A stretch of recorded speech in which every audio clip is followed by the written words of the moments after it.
Manusia sepanjang sejarah itu kan berusaha menemukan makna hidup. Dan dia akhirnya jatuh di satu di antara dua. Hidup ini tidak bermakna atau ada makna tapi dari realitas lebih tinggi dan kita hanya disetir saja. Katanya kamu dua-duanya tidak kondusif. Dua-duanya memposisikan kita jadi objek. Jadilah subjek sendiri dalam hidupmu. Ciptakan maknamu sendiri dalam hidupmu.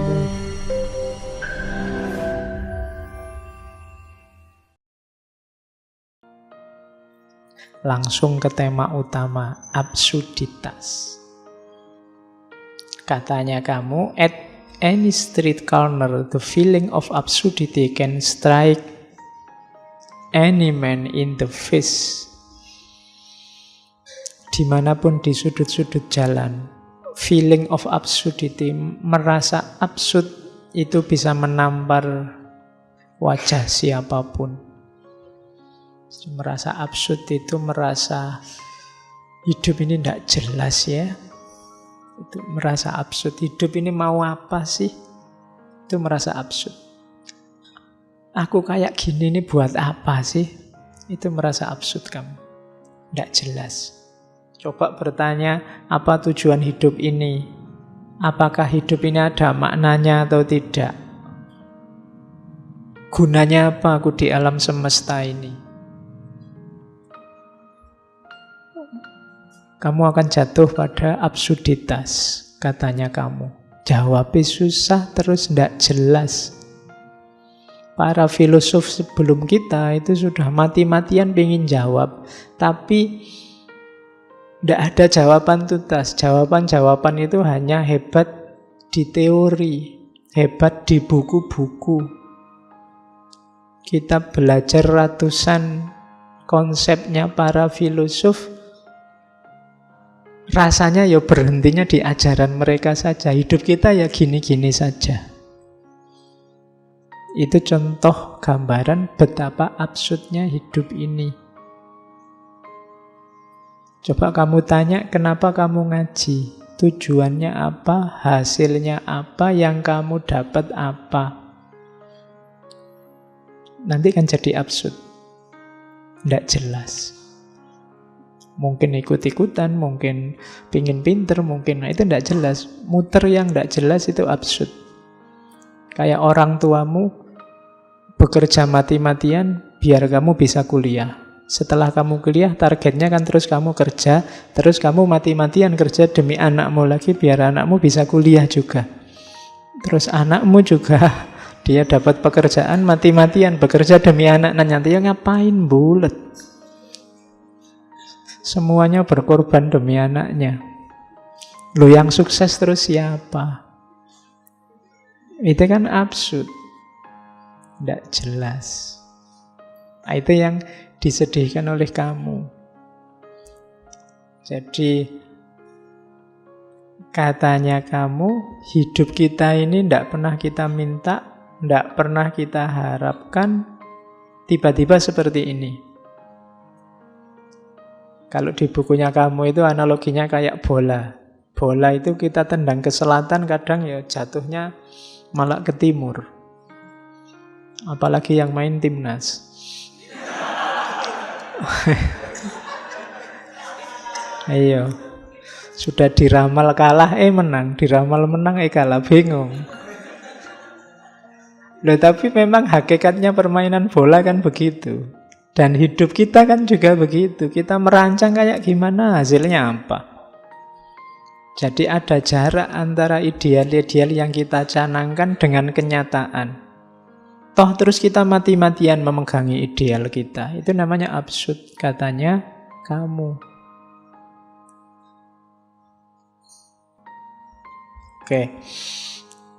Ya termasuk nanti kritiknya pada agama. Cuma tidak boleh baper. Kalau dikritik, kadang-kadang kita memang begitu. Kita teriak-teriak agama sumber kedamaian, ternyata dalam sejarah banyak bukti agama jadi sumber konflik. Yang kita gadang-gadang ternyata meleset. Itu juga jenis absurditas. Jadi hidup kita serba, kalau nanti diterjemahkan oleh para filosof eksistensialis kayak Heidegger, faktisitas. Kita selalu terlempar dalam fakta-fakta yang seringnya tidak cocok sama gambaran kita selama ini. Mungkin dulu kamu sebelum kuliah membayangkan besok kalau saya kuliah, mau rajin nulis, rajin baca, bikin tulisan banyak. Besok kalau saya kuliah, mau nyari pesantren, terus rajin tahajud, sambil ngapalin Quran dikit-dikit, sambil itu kan idealmu. Begitu kuliah, yo, kamu rasakan sendiri sekarang kan. Itu ada jarak antara teori-teorimu dengan kenyataan hidupmu. Katanya kamu, absurd itu konfrontasi antara dunia yang irasional dan kerinduan yang hebat akan kejelasan yang panggilannya menggema di kedalaman hati manusia. Dunia ini katanya kamu ndak serapi yang kamu pikirkan. Cuma kita selalu ingin menjelaskan dunia ini secara mutlak, secara pasti, secara rapi. Dan kita gegeran demi itu. Konsep A tawuran dengan konsep B mengkritik konsep C gegeran sama konsep D. Semuanya konsep, kenyataannya beda. Dalam hidup ternyata tidak sesederhana yang diteorikan di konsep-konsepnya para filosof. Kamu tetap ingin mengejar makna hidup. Kamu kan gitu, mahasiswa-mahasiswa yang agak apalah gitu kan sebenarnya. Ini saya pencarian, Pak. Ini kan, itu pun kalau ditanya detail ya bingung. Kamu itu nyari apa? Caranya gimana? Kalau nyari itu kan ukuran kamu sudah nemu itu apa? Itu kan harus jelas. Tapi begitu dijelaskan, aslinya tidak begitu, Pak. Mesti gitu. Kenapa? Itulah hidup. Katanya kamu, hidup itu memang absurd. Nah, oke, terus kamu menjelajahi gagasan-gagasan para filosof sebelumnya. Kira-kira apa ada makna yang absolut itu? Dan dia tidak nemu. Meskipun dulu René Descartes teriak-teriak, ayo dicari sampai yang kebenarannya paling pasti. Wong kamu ndak ngerti René Descartes juga bisa hidup enak, bisa ketawa-ketawa. Berarti apa? Ndak operatif, ndak fungsional. Maka katanya kamu ndak. Cirinya hidup ini absurditas. Jadi ketidakpastian. Oke. Makanya di awal tadi saya bilang ya, siap-siap cari wadah yang pas untuk gagasan ini. Kamu salah wadah nanti jadi kacau. Terus, absurd itu apa? Ya, absurd itu dari bahasa Latin, absurdus, yang artinya tuli atau bodoh.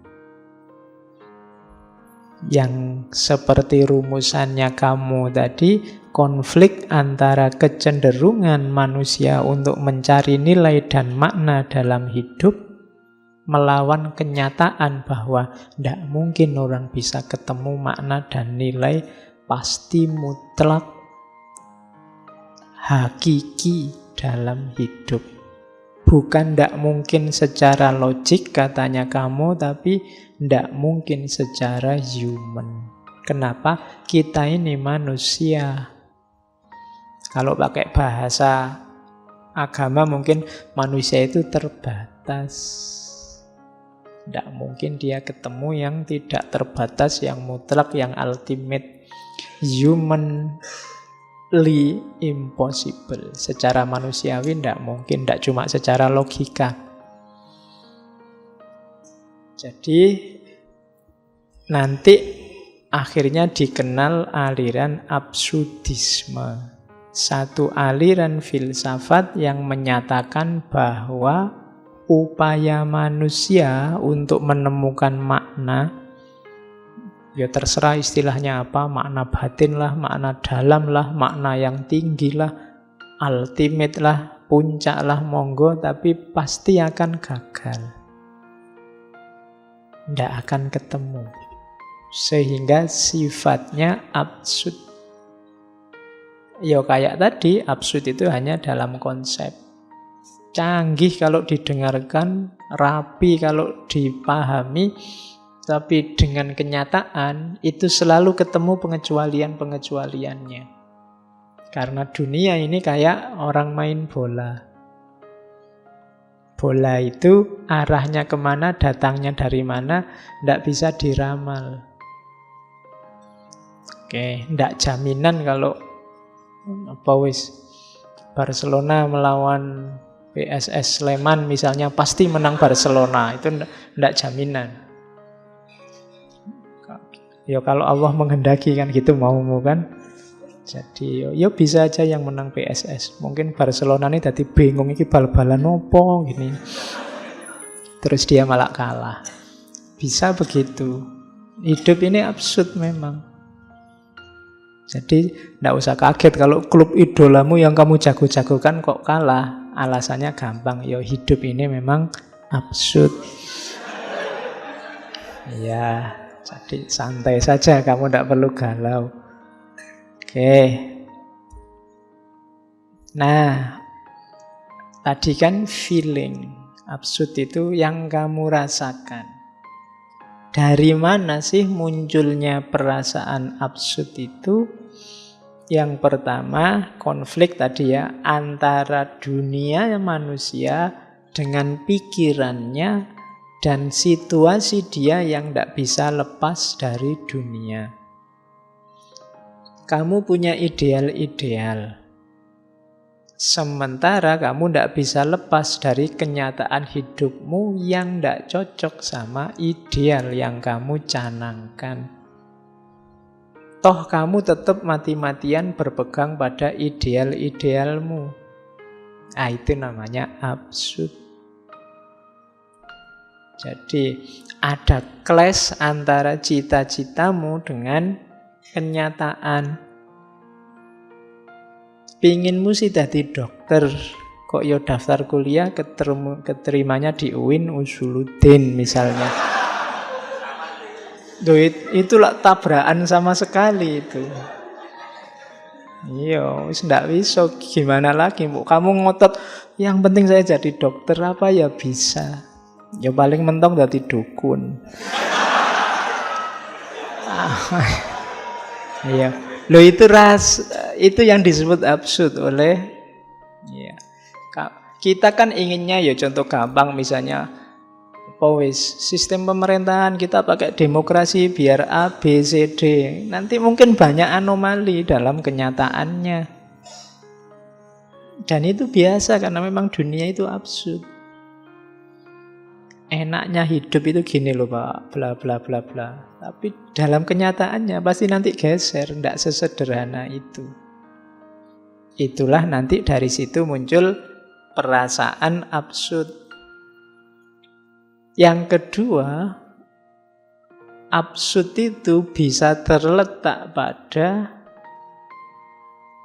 inginmu memahami hidup ini sedalam mungkin, sehakiki mungkin, seluas mungkin, tapi kenyataannya tidak mungkin kamu bisa begitu. Kemampuanmu, wawasanmu, sejauh apa jangkauan ilmumu, ya pasti terbatas. Mau komprehensif tidak gampang. Wong kita ini manusia yang meruang dan berwaktu. Jadi sehingga yang kita pahami ya sejauh jangkauan kita. Itu pun kita merasa inilah hakikatnya hidup. Nah, itu namanya absurd. Yang kamu tahu kebenaran itu ya sejangkau wawasanmu hari ini. Itu pun kamu tetap merasa ya tetap ini Pak yang paling sejati. Padahal tidak. Itulah perasaan absurditas yang kedua. Oke, itu kalimat yang ketiga menjelaskan kodrat manusia yang seutuhnya menginginkan adanya penjelasan yang menyeluruh sifatnya. Sementara di lain pihak ternyata dunia telah menyembunyikannya dengan hanya menyajikan penjelasan tersebut setengah-setengah. Sehingga manusia terus mencari kebenaran, hanya mendapatkan dunia yang masih terselimuti kabut misteri itu. Kalimat-kalimatnya banyak yang puitis karena kamu kan sastrawan. Iya, cuma kalimat kayak gini kamu baca sekali itu susah dipahami. Karena ini juga kan terjemahan. Ya intinya yang tadi bahwa dunia ini misteri, tidak bisa ditebak hanya oleh satu teori. Begitu kamu tebak A, besok dia ganti jadi B. Begitupun kadang-kadang kita ngeyel, pokoknya harus A. Sehingga yang terjadi apa? Absurditas. Kan banyak di antara kita yang terlanjur terikat oleh ideologi, oleh pandangan, oleh aliran, oleh perspektif. Sehingga kadang-kadang meskipun buktinya menunjukkan bahwa perspektif kita salah, kita tetap ngeyel dengan perspektif kita. Itu contoh absurditas. Oke. Terus, misalnya kamu lihat teh ini. Misalnya teh ini sebenarnya manis, biasanya manis. Terus begitu kamu rasakan, mungkin takmirnya lupa ngasih gula, terus lu pahit lo itu. Enggak, Pak. Teorinya tetap teh itu manis. Loh, wong saya merasakan sendiri pahit. Oh, itu Bapak yang keliru. Jadi sekarang kan begitu orang. Jadi buktinya jelas, tapi kamu tetap gandolan, kamu tetap pegangan teorimu, perspektifmu yang selama ini kamu anggap benar. Itulah absurditas. Oke. Nah, itu ada quote-quote tentang absurditas yang saya ambil beberapa dari kamu. Misalnya ini absurd. Banyak orang belajar tentang kebahagiaan itu apa, diperoleh dari mana, isinya apa. Padahal katanya kamu, you will never be happy if you continue to search for what happiness consists of. Kamu tidak akan pernah bahagia kalau kamu terus mencari apa sih kebahagiaan itu. Kenapa? Selama kamu mencari, kamu akan sumpek dalam pencarianmu. Jadi sepanjang kamu mencari, kamu tidak akan pernah bahagia. Sama kayak you will never live if you are looking for the meaning of life. Kalau kamu hanya sibuk mencari makna hidup, lah kapan kamu hidup? Itu yang dimaksud absurditas. Jadi kita selama ini kan apa yang kamu lakukan? Mengejar kebahagiaan, Pak. Lu ngapain? Ya bahagialah saja. Kalau kamu mengejar kebahagiaan, kamu tidak akan ketemu kebahagiaan, kamu ngejar terus.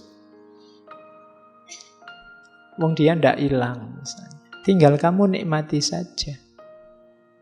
Sama kayak hidup tadi.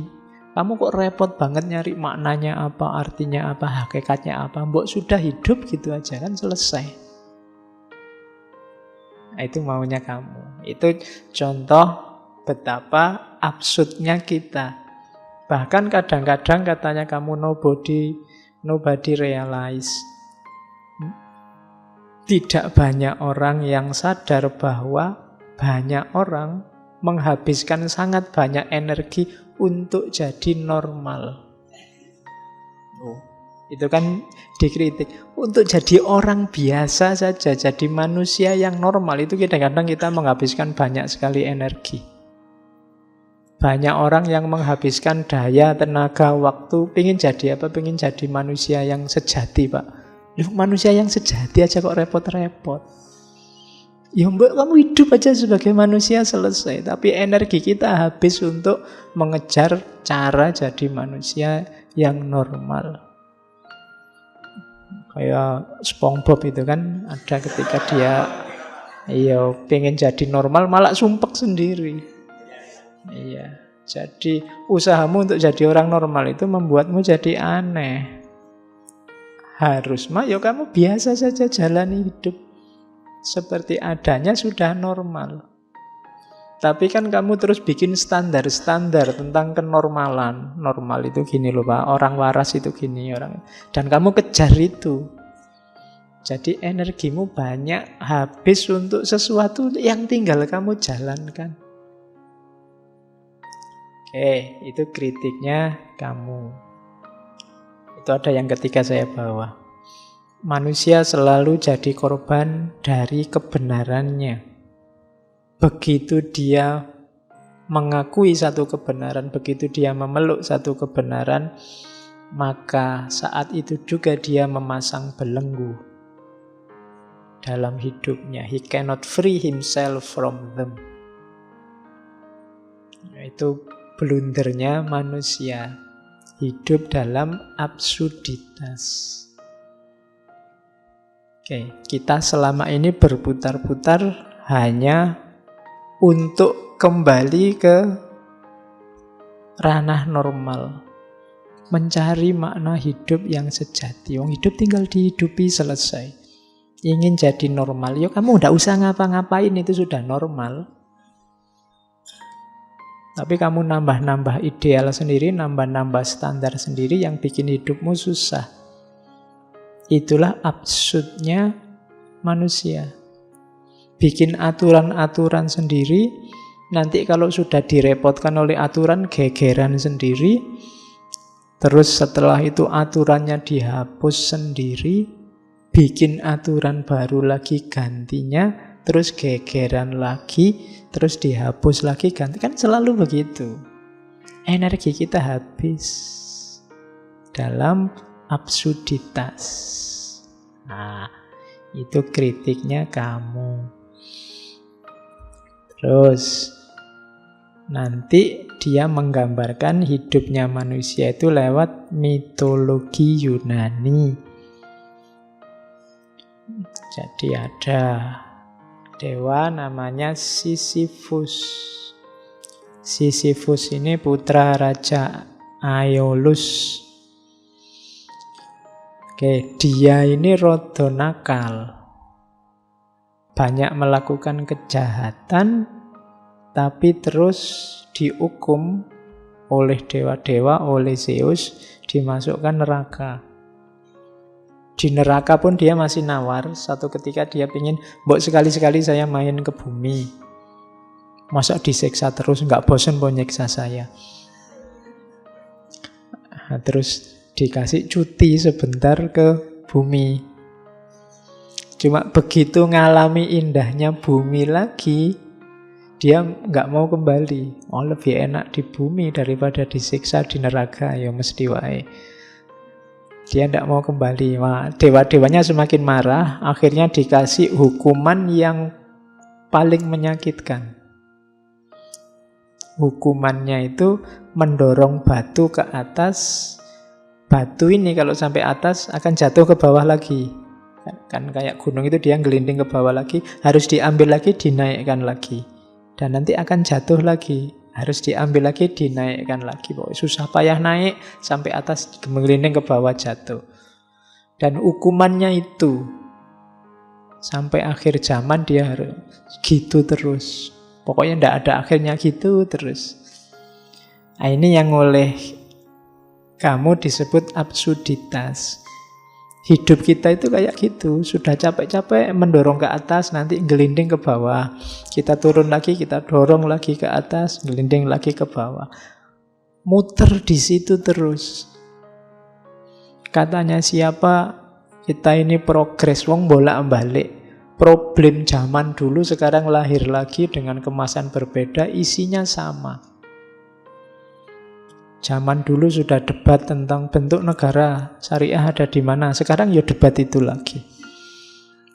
Zaman awal kemerdekaan, awal penjajahan juga sudah debat tentang itu, debat lagi.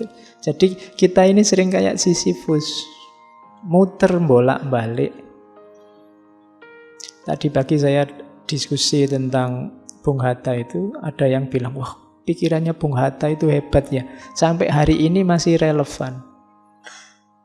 Jangan-jangan bukan pikirannya yang masih relevan, kita aja yang naik kelas sejak dulu. Jadi nasihat dari puluhan tahun yang lalu masih bisa kita pakai. Jangan-jangan kita sejak dulu belum menyelesaikan masalah apa-apa. Problemnya ya tetap itu saja. Jadi dawuhnya para sesepuh masih relevan terus rasanya. Jadi kayak Sisyphus kita. Jadi problem lama muncul lagi, diselesaikan dengan itu lagi, muncul lagi, diselesaikan dengan itu lagi. Jadi ini hukuman yang paling absurd kan ini, menyakitkan, tidak ada akhirnya. Nanti akhirnya gimana? Tidak tahu. Jadi pokoknya begitu aja terus.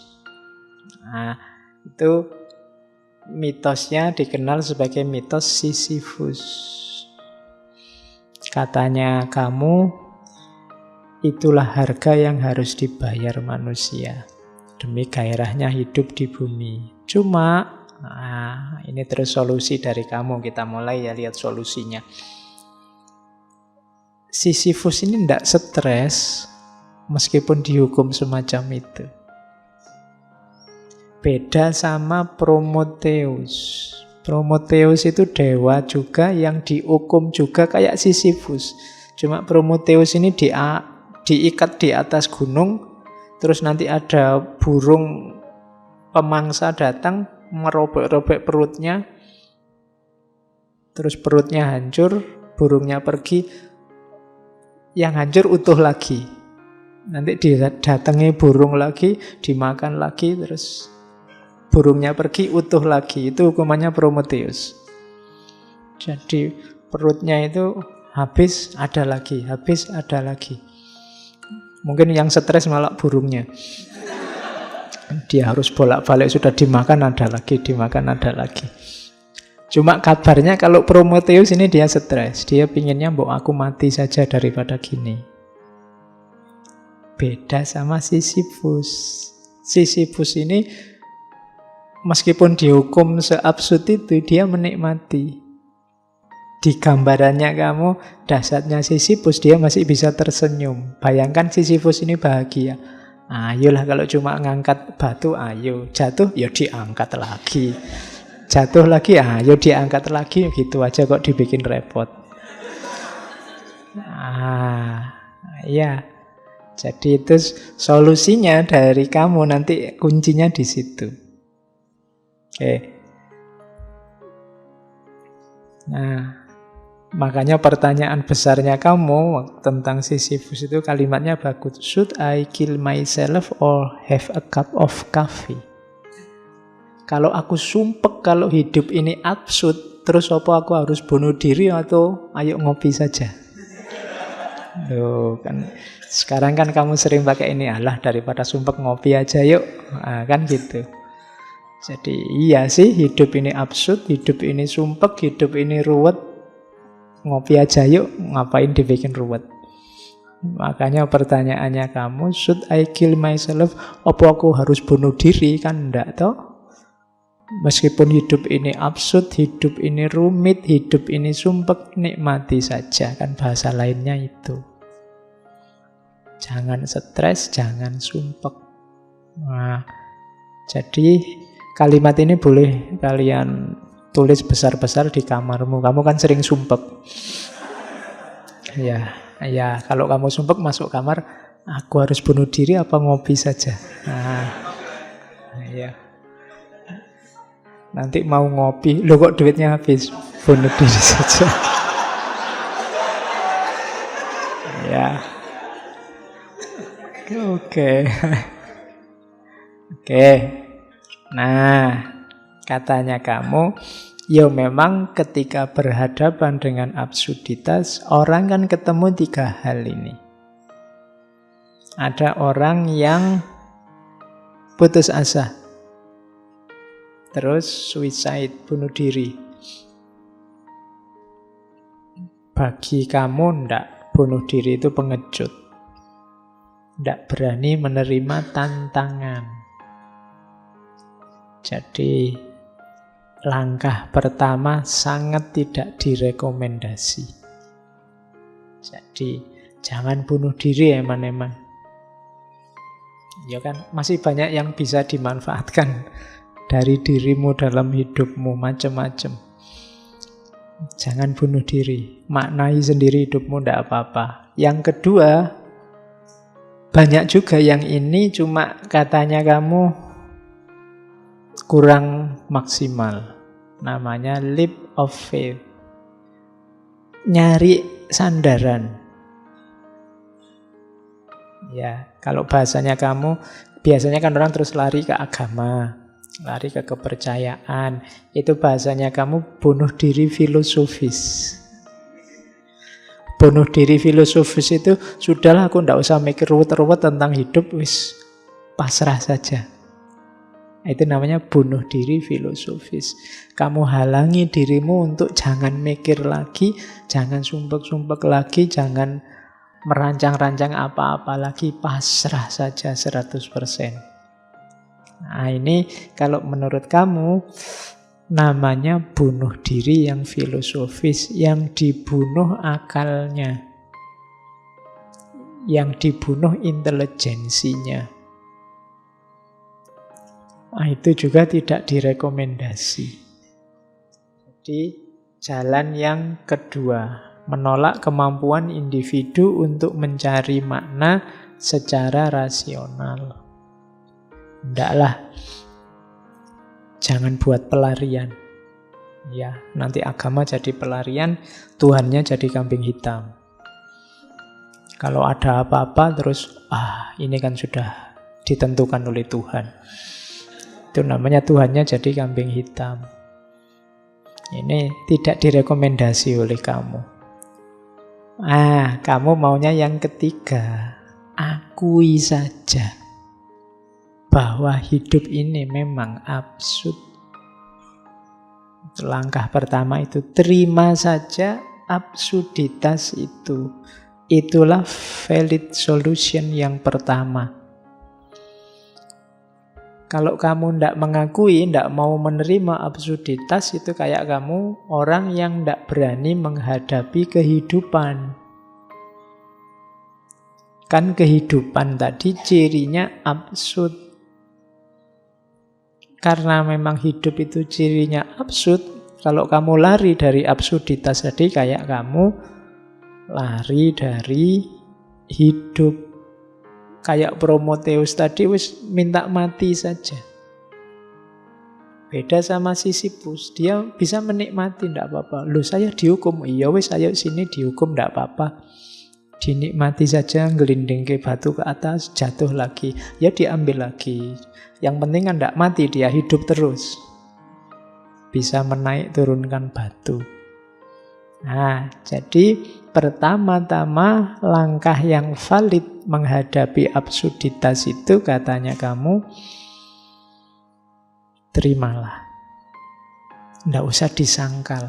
Nggak usah kamu nyari-nyari argumen untuk membantah bahwa hidup ini tertib, teratur, rapi, kita bisa menguasai dunia, mengontrol. Nggak bisa. Diterima saja bahwa hidup ini serba tak terduga, susah untuk dikendalikan dan seterusnya. Diterima saja itu dulu. Oke. Jadi hadapi absurditas itu, jangan lari. Lah terus gimana Pak? Hidup kita asal? Enggak. Setelah kamu terima bahwa hidup ini absurd, dan kamu tidak nyari sandaran-sandaran untuk melarikan diri, maknai saja hidupmu, versimu, seperti yang kamu inginkan. Tanpa harus berpretensi bahwa ini loh makna terbaik, makna ultimate, makna puncak. Maknai saja hidupmu. Katanya kamu, manusia sepanjang sejarah itu kan berusaha menemukan makna hidup. Dan dia akhirnya jatuh di satu di antara dua. Hidup ini tidak bermakna, atau ada makna tapi dari realitas lebih tinggi dan kita hanya disetir saja. Katanya kamu dua-duanya tidak kondusif untuk hidup kita. Dua-duanya memposisikan kita jadi objek. Jadilah subjek sendiri dalam hidupmu. Ciptakan maknamu sendiri dalam hidupmu. Mungkin itu tidak objektif, tapi makna yang kamu ciptakan sendiri, versimu, itu membuat hidupmu sekarang jadi lebih berharga. Dan kamu tidak merasa kosong lagi, tidak merasa hampa lagi karena absurditas tadi. Tidak apa-apa, hidup ini absurd. Kalau hidup ini tidak karu-karuan, tak bikin makna versiku sendiri yang membuat hidup ini rasanya kayak karu-karuan. Rasanya kayak lurus, ada maknanya. Tapi makna versiku, tanpa harus merasa makna ini final, makna ini puncak. Di sini bau eksistensialismenya kelihatan. Jadi, eksislah jadi dirimu sendiri dengan makna yang kamu bikin sendiri. Tapi bukan makna hakiki, Pak. Ya, enggak apa-apa. Yang penting begitu kamu punya makna, hidupmu kan berharga. Versimu sendiri. Setelah tadi kamu terima absurditasnya, bahwa hidup ini absurd, sekarang kamu beri makna. Lah nanti hidup ini tidak karu-karuan, Pak. Makna saya apa laku? Kalau besok makna saya nggak nyambung gimana? Bikin makna lagi. Ya, bikin makna baru lagi. Kalau sudah tidak cocok, ya ganti lagi. Dulu mungkin sebelum kuliah kamu, pokoknya Pak, saya maunya belajar. Pacaran, no way, misalnya. Ya, itu kan makna versimu. Tapi nanti mungkin semester 3 kok yo ada yang nyantol dan mau. Eman-eman ini kalau dilepaskan. Misalnya. Ya contohnya kan gitu. Tapi kan dulu prinsip saya ini, Pak. Ya diganti saja, apa susahnya sih? Wong dulu prinsip kamu sendiri yang bikin. Sekarang diganti yang baru kan juga tidak apa-apa. Wong situasinya memang berubah. Mungkin dulu kamu membayangkan wajahku gini mungkin tidak terlalu laku lah paling. Mungkin. Ternyata laku juga misalnya. Ya diganti aja. Wong dulu makna itu kamu yang bikin kan. Prinsip-prinsip itu kan kamu yang membangun. Begitu situasinya ganti ya diganti saja. Kok dibikin repot? Kan banyak orang yang mati-matian, enggak bisa pokoknya. Apapun yang terjadi saya enggak mau Pak pacaran. Ya kamu sumpek dewe, energimu akhirnya habis untuk ngempet biar enggak pacaran tadi. Hari ini kita banyak yang begitu. Demi prinsip. Itu diketawain sama kamu, bukan saya loh ya. Ya. Jadi ndak, terima saja hidup yang absurd itu. Kalau ada temenmu kok ngeritik, alah dulu katanya ndak mau pacaran, sekarang sama aja pacaran. Loh hidup ini memang absurd. Iya. Jadi ndak bisa dijelaskan hitam putih gitu loh. Kamu kan bisa menjelaskan gitu. Jadi dulu kamu punya prinsip itu karena bayanganmu tentang dunia ini, tentang realitas, tentang relasi itu seperti itu. Sekarang berubah situasinya. Jadi beri makna hidup versimu sendiri. Jadi tidak usah terlalu terikat, saya bilang tadi, terbelenggu oleh kebenaran yang kamu percayai, yang kamu bikin sendiri, sementara dia tidak nyambung dengan realitas. Jadi bikin makna versimu. Nah, itu ada quotes dari kamu, I continue to believe that this world has no ultimate meaning. Aku selalu percaya bahwa dunia ini tidak punya makna puncak, makna utama. But I know, tapi aku tahu bahwa something in it has a meaning. Ada sesuatu di dunia ini yang bermakna. Apa yang bermakna itu? And that is man, manusia. Because he is the only creature to insist on having one. Sebab manusia adalah satu-satunya makhluk yang bersikeras untuk punya makna. Iyalah, menurutku sih makna puncak itu ndak ada. Kecuali makna itu ada di manusia. Karena manusialah yang memberi makna-makna, yang membuat makna-makna. Ngaji ini penting apa ndak? Itu kan makna-makna. Perlu ndak ada minuman 2 semacam ini, itu kan makna-makna. Kadang-kadang diminum cuma 1. Kok selalu dikasih 2 misalnya. Tapi kan itu ada makna di sini, nggak sekedar matematika.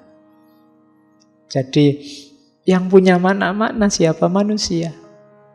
Peristiwa ya sekedar peristiwa. Kitalah manusia yang menempelkan makna-makna. Jadi berarti apa? Makna itu adanya dalam diri manusia, tidak di alam semesta. Jadi alam semesta ini puncaknya makna apa? Nggak ada. Karena yang nempeli makna-makna itu manusia.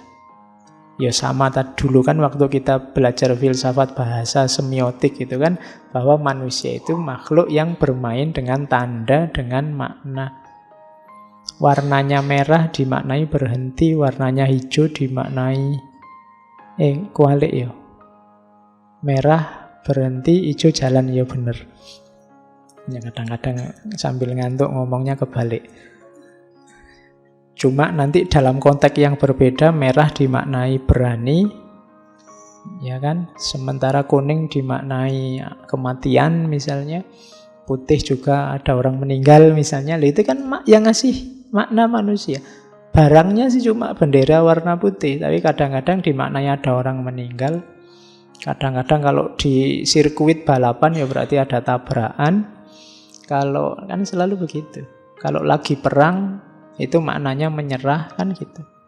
Itu kalau kamu tidak cerdas urusan makna-makna, kamu bingung hidup di dunianya manusia. Kalau kamu maknai pokoknya putih itu artinya menyerah, nanti ada orang meninggal, wah ada yang nyerah nih berarti. Ya maknanya beda. Jadi itulah manusia, serba bermain-main dengan simbol. Kamu yang gundul, kamu yang gondrong, kamu yang rambutnya cepak, itu kan pasti memaknai. Saya filosof ya Pak, ya rambutnya panjang lah Pak, gondrong. Atau gundul, atau itu kan makna-makna. Barangnya sih ya itu, situasinya ya itu, tapi manusia yang ngasih makna. Maka hidup ini memang absurd, terimalah itu. Tapi biar hidupmu berharga, maknailah versimu. Biar kamu eksis jadi dirimu. Itu maunya kamu. Terus, yang jelas jangan lari. Ini teorinya tentang illusion, act of illusion. Banyak orang yang melarikan diri dari absurditas. Tidak mau menghadapi. Biasanya larinya pada kepercayaan-kepercayaan, lari pada makna-makna yang dipandang universal, yang dipertahankan mati-matian meskipun tidak cocok atau tidak nyambung. Pokoknya harus ini maknanya, karena ini sifatnya universal, itu lari namanya. Sampean punya pandangan kayak gitu, itu loh ndak cocok, sekarang situasinya berubah, ndak, pokoknya harus ini.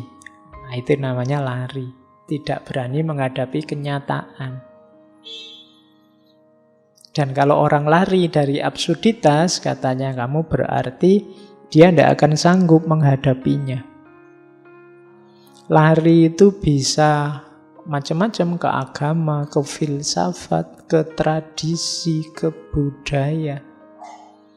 Yang meskipun mungkin tidak relevan, tidak cocok dengan situasi, dipegangi mati-matian. Nah, itu namanya act of illusion. Illusion bukan illusion ya, illusion. Pelarian. Banyak orang yang tidak sadar melarikan diri dari rumitnya hidup. Nyari nyaman dengan memegangi yang dia percaya, yang dia anggap benar, meskipun kalau mau jujur sudah tidak cocok lagi dengan kehidupan. Nah, itu kritiknya kamu. Nah, bebaslah. Itu tadi. Untuk kamu bisa memberi makna dalam hidup, berarti kamu harus bebas dari belenggu-belenggu yang selama ini menghalangi kemajuanmu untuk memberi makna. Bagaimana caranya, Pak, saya bisa memaknai hidup saya versiku sendiri? Syaratnya cuma satu, bebaslah. Freedom. Jadi freedom itu jalan paling pendek untuk orang bisa menerima absurditas. Nanti kamu memperkenalkan konsep acceptance without resignation.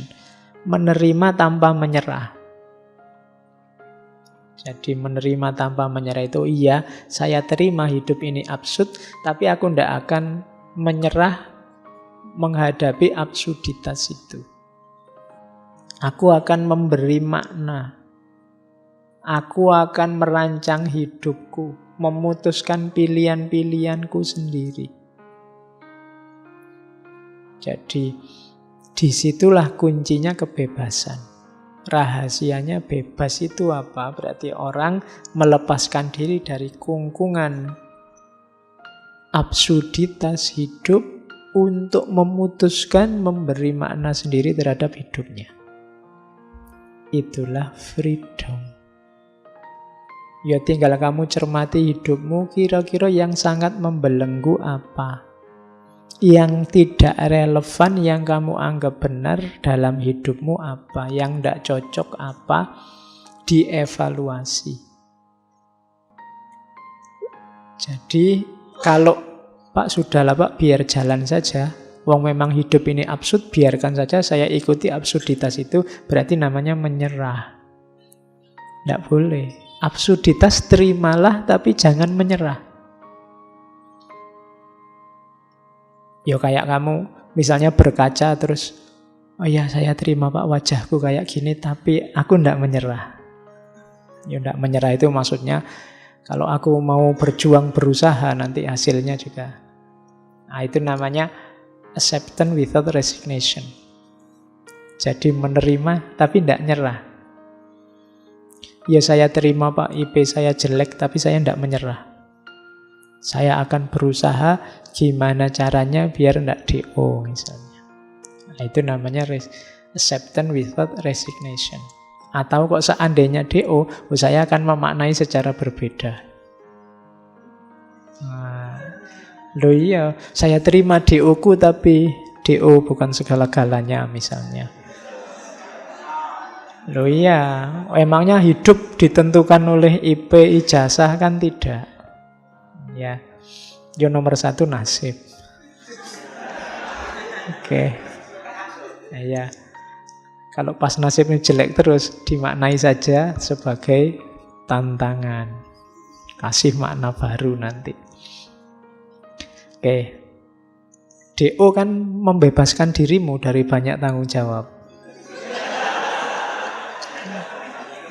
Loh iya kan? Cara membacanya begitu. Itu yang disebut pemaknaan. Jadi selama ini kamu dikejar-kejar, kamu tegang luar biasa. Wah ini sebentar lagi, sebentar lagi. Tapi begitu DO, alhamdulillah. Bebas aku sekarang, tidak mikir lagi. Wong ya sudah free. Nah, kan gitu. Itu namanya contoh pemaknaan. Jadi bebaskan dirimu dari banyak belenggu. Ada banyak topeng yang hari ini kamu pakai, setiap topeng membelenggu kepalamu. Nah, coba cek mana yang masih relevan, mana yang tidak. Kalau yang tidak relevan, ya lepaskan. bikin makna-makna baru biar hidupmu berarti, berharga. Karena sejago apapun kamu, kalau hanya ikut-ikutan, tidak ada harganya. Kamu tidak eksis sebagai dirimu. Nyawanya teori eksistensialisme kan di situ. Dirimu berharga sebagai manusia, itu kalau kamu eksis sebagai dirimu. Bukan kerumunan tapi individual. Kamu sebagai apa, ingin tampil sebagai apa, itu kan eksis hari ini, itu kan kamu artikan tampil. Muncul sebagai apa. Nah, itu eksistensialisme. Di situ eksistensialismenya kelihatan dari kamu. Oke.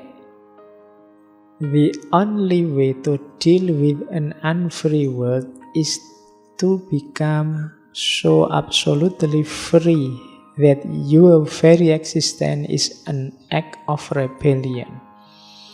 Satu-satunya jalan untuk berhadapan dengan dunia yang tidak bebas adalah menjadi sepenuhnya bebas.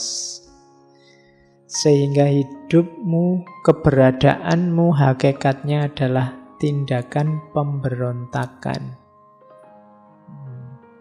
Berontaklah. Yang diberontak apa? Ketidakbebasanmu. Ada banyak hal yang membelenggumu, bebaslah. Tindakanmu apapun kalau dasarnya tidak bebas, tidak ada nilainya. Saya orang baik, Pak. Kenapa kok kamu melakukan kebaikan? Dipaksa ya, Pak. Itu kan tidak ada nilainya. Orang tidak akan ngasih hadiah kamu, wong dipaksa. Kamu salah juga begitu. Kamu melakukan kesalahan, Pak terpaksa, Pak saya memperkosa. Lah kok bisa dipaksa, Pak? Ya. Itu kan juga ketika dipaksa kan nilai salahnya juga berkurang banyak. Wong kamu tidak bebas, milih sendiri.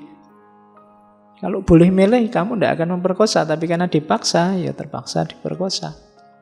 Contoh gampangnya begitu. Sehingga hidupmu harusnya adalah act of rebellion. Tindakan pemberontakan. Kamu tidak berontak siapa-siapa. Berontak nilai-nilai yang mengungkung hidupmu, yang membuat dirimu tidak eksis sebagai dirimu, sehingga semua tindakanmu jadi tidak bernilai. Nilai satu tindakan itu antara lain syaratnya harus kamu bebas. Dalam fikih kan selalu kan, misalnya haji apa-apa syaratnya yang pertama balik, terus merdeka. Kan selalu ada istilah merdeka itu. Karena orang kalau yang tidak merdeka tidak kena khitab, tidak bisa kena hukum. Wong dia tidak merdeka. Yang dia lakukan hanya sesuai perintah. Dia tidak bebas menguasai dirinya sendiri. Kalau dulu konotasinya memang perbudakan. Tapi hari ini ada banyak hal yang memperbudakmu, cuma kamu tidak sadar. Nah, ya, nanti kamu renungkan sendiri. Sejauh mana kamu bebas, mandiri menguasai hidupmu sendiri. Kenapa sih harus bebas? Katanya, kamu freedom is nothing but a chance to be better. Kebebasan itu tidak lain adalah kesempatan untuk jadi lebih baik. Biasanya ketidakbebasan itu menginginkanmu ada dalam status quo. Harus seperti saat ini yang begini, itu biasanya terus kamu dipagar-pagari sehingga tidak bebas. Padahal hidup kita ini kan harus selalu berkembang ke arah yang lebih baik, lebih baik. Kalau bahasa hadisnya, yaumuhu khairun min amsihi. Ketika tidak lebih baik, berarti kita macet, mandek di kebenaran hari ini. Yang mungkin sudah tidak relevan lagi di hari esok. Maka bebaskanlah dirimu biar kamu bisa jadi lebih baik dan lebih baik. Jadi berarti apa?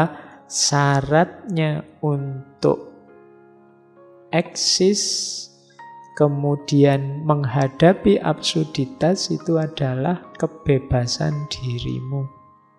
tindakannya adalah tindakan pemberontakan.